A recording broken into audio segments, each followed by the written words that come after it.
Every day, more than 30 million shipping containers move across oceans, carrying everything from cocoa and coffee to cars and computers. Most people believe the people making the biggest fortunes are the farmers who grow the crops. But that's only part of the story. Some of the richest companies in global trade don't own farms. They don't manufacture products.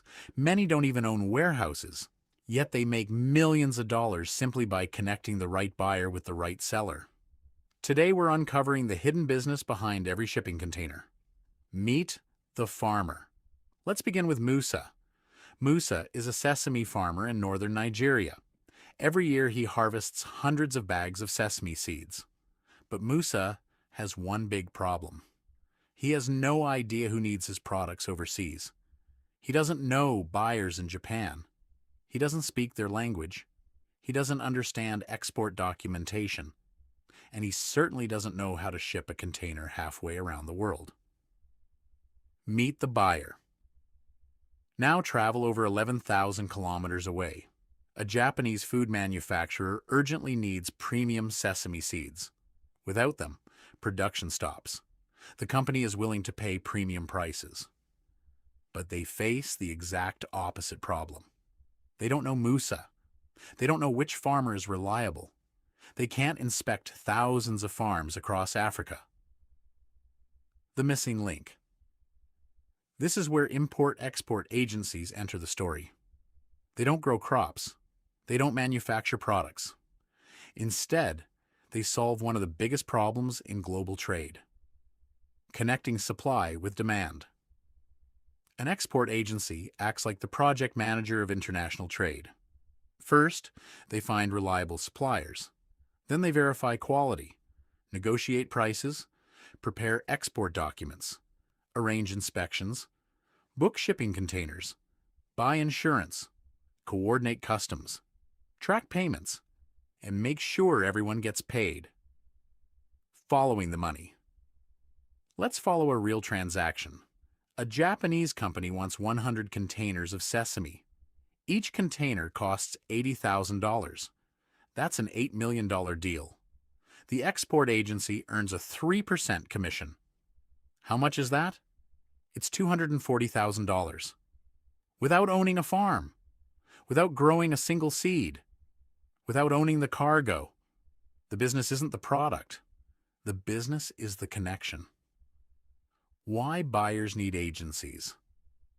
Imagine trying to buy millions of dollars worth of products from someone you've never met, in another country, speaking another language, under different laws. Would you risk it? Probably not. Export agencies reduce uncertainty. And in international business, trust is worth millions. The hidden network.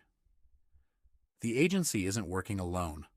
Behind every shipment is an entire network of businesses: inspection companies, freight forwarders, banks, insurance companies, customs brokers, shipping lines, port operators. Every shipping container supports an entire ecosystem of businesses. Scaling the business one client becomes 10. 10 clients become 100. 100 clients become buyers in 20 countries. Soon the agency opens regional offices, builds warehouses, offers trade finance. Eventually, some agencies even become commodity trading giants worth billions. They started with relationships, not products. The biggest companies. Some of the world's largest commodity companies began exactly this way. They connected producers with buyers. Over time, they expanded into logistics, warehousing, shipping, processing, and finance. The simple act of connecting supply and demand became billion-dollar empires. The secret nobody talks about: most beginners think the hardest part is finding products. It isn't. Products are everywhere. The real challenge is finding trustworthy buyers. Because in commodity trading, the buyer creates the business, not the crop. Every product in your supermarket, every phone in your pocket, every chocolate bar, every bag of coffee crossed borders because someone connected supply with demand. The richest people in commodity trading don't always own the farms. Sometimes, they simply know who needs them. And that simple connection is worth millions. If you enjoyed uncovering the hidden economics behind global trade, subscribe for more episodes. Next time, we'll reveal the business behind every shipping container, showing how a single container generates income for more than a dozen different companies before it reaches a supermarket shelf.